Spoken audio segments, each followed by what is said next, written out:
my name is Doreen Shadow, and I live here on the banks of the Pooskoopi River. Myself and Lyle, just purchased this property on September of 2015 with the intentions of running our small business here, which we did in fact do for a few years, and right up until just recently we've had to move it off the property to satisfy the regional district's excess demands. This is just the beginning of our works with the regional district. They've sent me this much literature in the last 2 years. We've been in discussions with them since 2016 when we moved here, like a year later. And I thought I was working well with them. However, we continue to hit obstacles.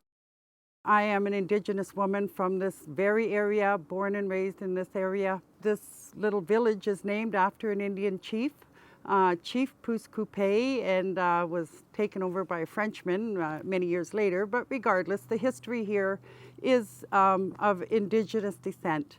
He had his lodge right along the rivers of Pooskoopi.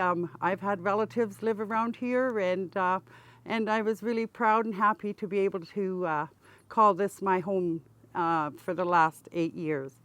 Now it's just been like we've been let our company off the property now so we can comply with trying to open up our campground, which is the real big arguing match with the regional district. It's in court again, Supreme Court of Canada, because of a decision that was made by an arbitrator. We've got many thousands of dollars in with legal fees in this regard, and we continue to do so. We aren't done this fight, and we are going to continue to try and get to the bottom of it.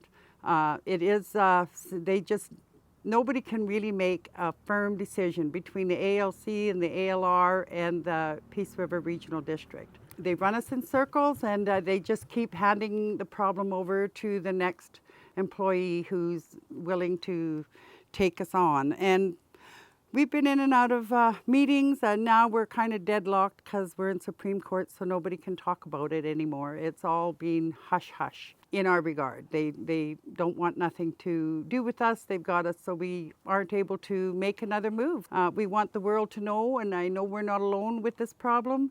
There's many bad decisions made by the regional district and the ALR and the ALC, and they've got full control right now, and the common man, woman working and trying to make a living out in the country is next to impossible.